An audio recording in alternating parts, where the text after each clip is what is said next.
तो दोस्तों, आज की इस हमारी कहानी का नाम है गर्मा गर्म पानी पूरी वाला। और आज की इस हमारी कहानी बहुत ही ज़्यादा इंटरेस्टिंग होने वाली है।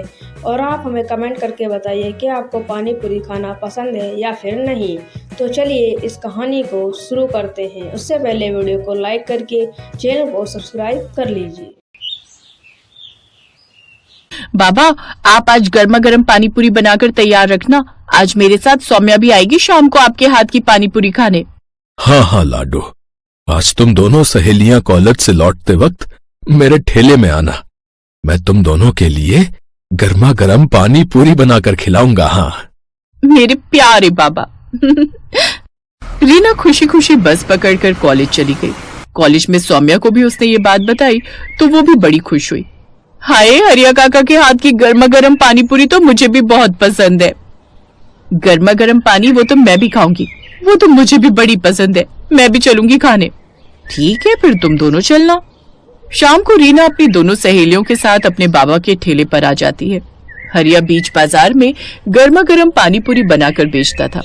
इस तरह की पानी पूरी शहर में कोई नहीं बेचता था, इसलिए कुछ अलग नाम सुनकर सभी उसके ठेले पर पानी पूरी खाने जरूर आते। धीरे धीरे रीना भी अपने बाबा से गर्मा गर्म पानी पूरी बनाना सीख गई। ऐसे ही समय बीतता जाता है।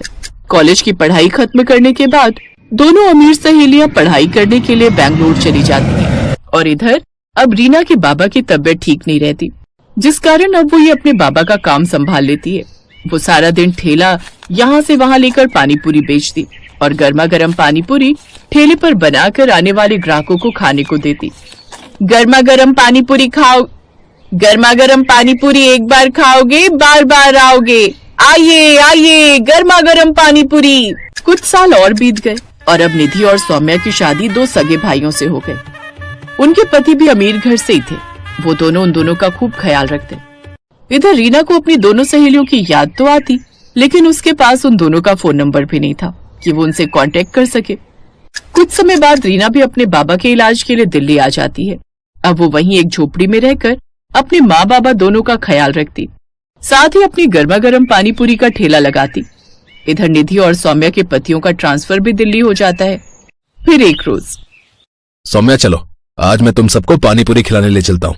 तुम सबको तो पता ही है दिल्ली खाने पीने के लिए कितनी मशहूर है।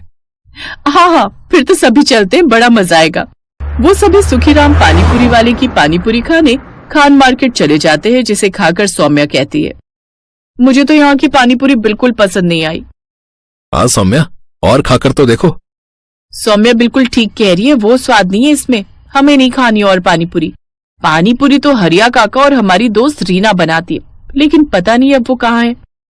कमाल है, इतनी बढ़िया तो है। खैर, मैं तो एक प्लेट और खाऊंगी। ऐसे ही समय बीतता है। फिर एक रोज, यार निधि, पता नहीं अपनी दोस्त रीना कहाँ होगी, कैसी होगी। कॉलेज छोड़ने के बाद उससे कभी मिलना ही नहीं हुआ। हाँ यार, मुझे भी उसकी बड़ी याद आती है। एक बार जब कानपुर गई थी अपनी कजिन की शादी में तो उसके घर भी गई थी, लेकिन वहां ताला लगा हुआ था। काश वो हमें फिर मिल जाए। ऐसे ही समय बीता। एक रोज सौम्या का पति अंकित, सौम्या, कल मेरे ऑफिस के एक क्लाइंट की शादी है, तुम सबको भी वहां चलना है। हाँ, इसीलिए तुम दोनों भी रेडी हो जाना। और माँ और प्रीति भी साथ चलेगी। उसने बार बार रिक्वेस्ट की है कि सबको पार्टी में साथ लाए। अच्छा ठीक है, हम सब तैयार रहेंगे। निधि, तू वो पर्ल्स मेकओवर वाले को अभी से बुक कर ले। ठीक है, मैं आज ही फोन कर देती हूँ।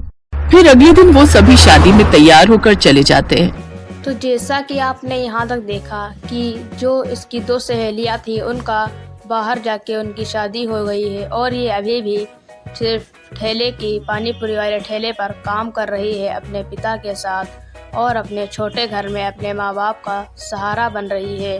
तो दोस्तों, और वो जो इसकी सहेली है वो इससे मिलने के लिए बेचैन है। सो दोस्तों, आगे देखते हैं क्या वो इनसे मिल पाएंगी या नहीं। वो एक काफी बड़ी पार्टी थी जिसमें तरह तरह के स्टॉल लगे हुए थे। वो दोनों एक तरफ खड़ी थी, तभी उनकी ननद प्रीति आती है। निधि भाभी, सौम्या भाभी, आप यहाँ के गोलगप्पे खाकर तो देखो। कसम से आज तक इतने अच्छे गोलगप्पे आपने नहीं खाए होंगे। अरे नहीं प्रीति, हमें नहीं खाने। वो सच कह रही है बहू, तूने यहाँ के गोलगप्पे खाए ना तो तू अपनी उस दोस्त के गोलगप्पे भी भूल जाएगी जिसकी तुम दोनों तारीफ करती फिरती हो। निधि और सौम्या दोनों उस पानीपुरी के स्टॉल पर जाती हैं, जहाँ वो खाती हैं गर्मा गर्म पानीपुरी। अरे ये गर्मा गर्म पानी पूरी, इनका स्वाद तो बिल्कुल ऐसा है जैसे अपनी रीना के बाबा बनाते थे और रीना भी। अरे भैया, ये गोलगप्पे किसने बनाए हैं? बहन जी, ये तो अंदर एक मैडम बनाती जा रही है और इस स्टॉल पर हम बेच रहे हैं। ये तो वही गोलगप्पे हैं। जल्दी चल सौम्या। वो दोनों अंदर जाती हैं जहाँ रीना गर्मा गर्म गोलगप्पे बना रही थी। सौम्या और निधि को वो देखती है तो बड़ी खुश होती है। सौम्या, निधि, तुम दोनों यहाँ, तुम दोनों की शादी हो गई, कितनी अच्छी लग रही हो तुम दोनों। ये सब छोड़ और आकर पहले हमारे कलेजे से लग जा यार। ये बता रीना, तू इस हालत में कैसे? इतनी पढ़ी लिखी होकर भी तू ये सब शादी में गोलगप्पे बनाकर बेच रही है। क्या बताओ दोस्त, इस गरीब की जिंदगी में न जाने ऊपर वाले ने कितने दुख लिखे हैं। कॉलेज खत्म होने के बाद अचानक बाबा की तबीयत खराब रहने लगी, इसलिए घर खर्च चलाने के लिए मैं पानी पूरी बनाकर बेचने लगी। फिर बाबा के इलाज के लिए मैं उन्हें दिल्ली ले आई, लेकिन एक रोज अचानक उनकी मौत हो गई। खुद को संभालिए, अब वो कभी नहीं लौटेंगे। इन्हें कैंसर की बीमारी थी जो इनके लंग्स तक फैल चुकी थी। फिर खुद को संभाल कर रीना ने अपने पिता का दाह संस्कार किया, लेकिन पिता के जाने के बाद उसकी माँ भी सदमे में चली गई और उन्होंने भी बिस्तर पकड़ लिया। और फिर एक रोज, मेरी बच्ची, मेरे अलावा तेरा इस दुनिया में है ही कौन? अगर तेरे हाथ पीले हो जाते तो मैं बेफिक्र होकर मर सकती थी। नहीं माँ, मैं बड़े से बड़े अस्पताल में तेरा इलाज कराऊंगी। रीना ने दिन रात पैसे जमा किए थे। उसके पास जो भी थोड़ी बहुत जमा पूंजी थी वो सब माँ के इलाज में खत्म हो गई। साथ ही कुछ पैसा कर्ज पर उठाती है, लेकिन वो भी खत्म हो जाता है। और इन सब के बाद भी वो अपनी माँ को नहीं बचा पाई। तू भी मुझे छोड़कर चली गई माँ, अब मैं अनाथ हो गई, मैं किसके भरोसे रहूंगी? अब मैं थकी हारी काम से आऊंगी तो कौन मेरे सर पर प्यार से हाथ फेरेगा माँ? कौन? उस दिन के बाद मैं अकेली दिल्ली की सड़कों पर गर्मा गर्म पानी पूरी बनाकर बेचने लगी और अपना पेट पालने लगी और शादी ब्याह के ऑर्डर भी लेने लगी।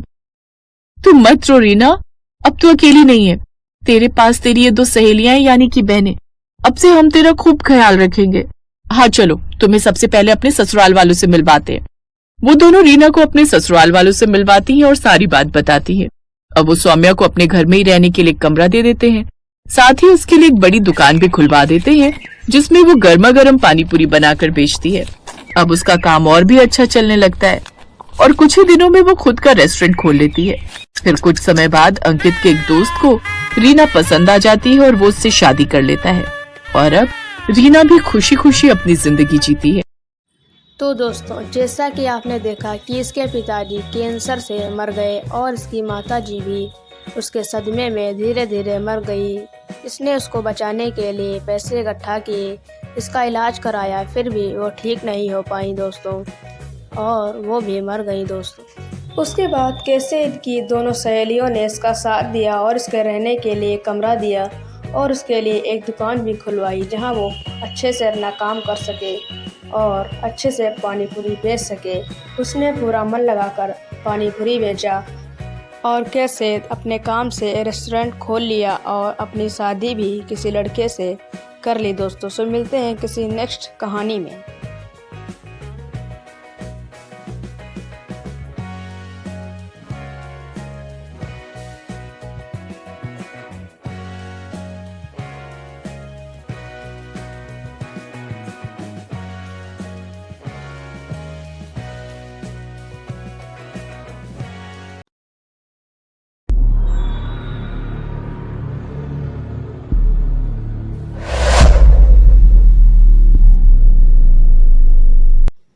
तो दोस्तों, आज की इस हमारी कहानी का नाम है जादुई तालाब। आज की इस वीडियो में हम जादुई तालाब की कहानी को देखने वाले हैं।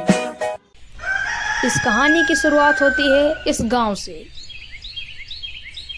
एक गांव में राकेश नाम का एक आदमी था जो काम की तलाश में इधर उधर घूमता है और पूरा दिन काम ना मिलने की वजह से वो बहुत परेशान हो जाता है।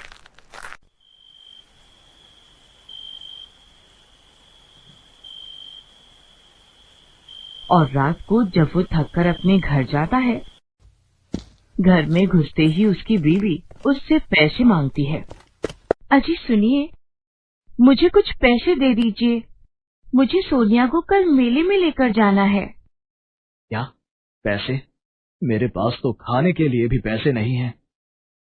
क्या आपके पास पैसे नहीं है? पैसे नहीं है कहने से घर का खर्चा थोड़ी ना चल जाएगा। मुझे नहीं पता, आप जाओ और कहीं से भी पैसे लेकर आओ। पुष्पा तुम ही बताओ, मैं कहाँ से पैसे लेकर आऊं? जिनसे पैसे लेने थे उन लोगों ने पैसे देने से मना कर दिया। काश मैंने तुमसे शादी करने से मना कर दिया होता तो आज मैं सुख से रहती। जब से मैंने तुमसे शादी की है तब से एक भी दिन सुख से नहीं रही हूँ। कभी सोचा है तुमने, कभी मेरे लिए या हमारी बेटी के लिए क्या किया है? आखिर सोनिया तुमसे इतना प्यार करती है, लेकिन कभी तुमने उसके प्रति पापा होने का कोई फर्ज निभाया ही नहीं है। ऐसा कहकर रोते हुए पुष्पा वहाँ से चली जाती है। सो दोस्तों, आपको यहाँ तक ये तो पता चल ही गया होगा कि ये परिवार कितना ज्यादा गरीब है और किस तरीके से इसकी बीवी और इसके बच्चे इसको परेशान करते हैं। तो देखते हैं इसके आगे ये क्या करता है।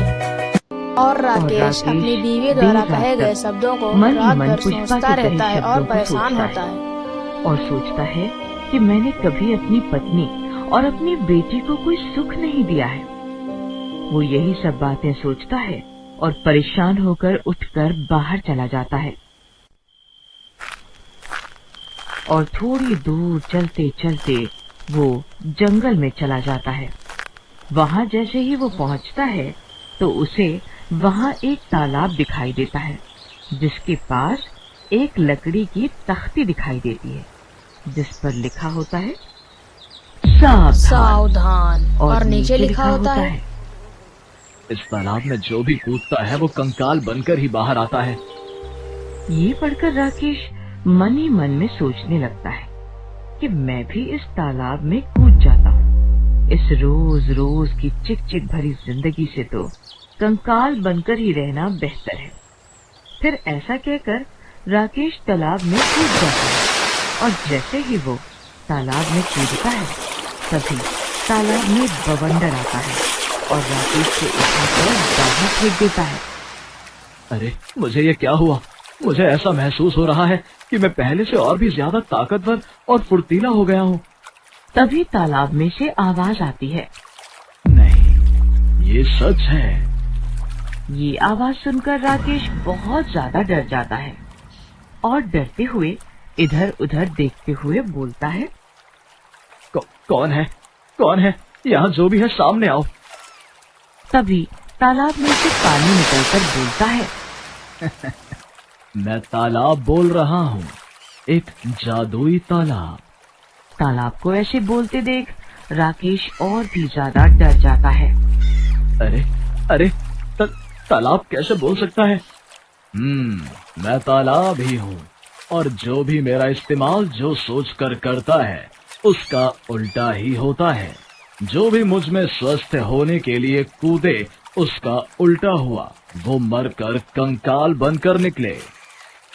अरे फिर तो आप मेरे बहुत काम आ सकते हैं। काम तो आ सकता हूँ लेकिन उल्टे कामों में, क्योंकि मैं कोई भी काम सीधा नहीं करता हूँ। अब समझ गया मैं तालाब जी। फिर राकेश इधर उधर देखता है और उसे तालाब के पास में ही एक खाली मटका रखा हुआ दिखता है और वो उस मटका को उठाकर तालाब के पास में आता है और फिर तालाब हंसते हुए उस मटके में चला जाता है और फिर राकेश उस मटके को लेकर घर आ जाता है। तो दोस्तों, देखा आपने कि किस तरीके से ये आदमी मरने के लिए जा रहा था, फिर भी तालाब ने इसे और ज्यादा बुद्धिमान और ताकतवर बना दिया है। अब इस तालाब की मदद से ये बहुत ज्यादा अमीर बन सकता है। घर पर उसकी बीवी पुष्पा रसोई में खाना बना रही होती है। पुष्पा, पुष्पा! अरे क्या हो गया? क्यों घर को सर पर उठा रखा है? पुष्पा, हमारे पास कुछ रुपए हैं क्या? क्या पागलों जैसी बातें कर रहे हो? मेरे पास भला रुपये कहाँ से आएंगे? और अगर मेरे पास रुपये होते तो क्या मैं रात को लड़ाई करती? अरे 1-2 रुपए तो वैसे भी घर की औरतों के पास 2-5 रुपए तो निकल ही जाते हैं। हाँ, रुकिए, देखती हूँ। फिर पुष्पा रसोई में जाती है और चीनी के डब्बे में से 10 रुपए निकाल कर लाती है। ये लो, बस यही 10 रुपए थे मेरे पास, ये भी ले लो तुम। हमारे पास ये रुपए भी ना बचे। ये क्या बोल रहे हो? ये 10 रुपए मैंने कल सोनिया को मेले में ले जाने के लिए रखे थे और तुम उसे भी नहीं बचा रहे। जैसे ही वो मटके में पैसा डालता है, वैसे ही मटके में से 7-8 गुना और पैसे निकलकर राकेश की जेब में आ जाते हैं। हे भगवान, ये क्या जादू है?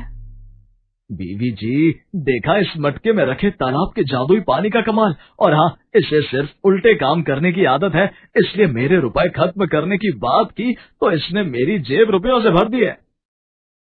भगवान का शुक्र है कि ये सही हाथों में आया है। इससे तो हमारी ही चीज को खत्म कर कर भर सकते हैं। तो दोस्तों, देखा आपने जादुई तालाब का कमाल, किस तरीके से इसने इस गरीब परिवार को अमीर परिवार बना दिया और धीरे धीरे ये और भी ज्यादा अमीर हो जाएंगे। तो दोस्तों, अगर आपको ये हमारी कहानी पसंद आई हो तो वीडियो को लाइक करके चैनल को भी सब्सक्राइब कर लीजिए, क्योंकि हम आपके लिए इसी तरीके की कहानी लेकर आते रहते हैं।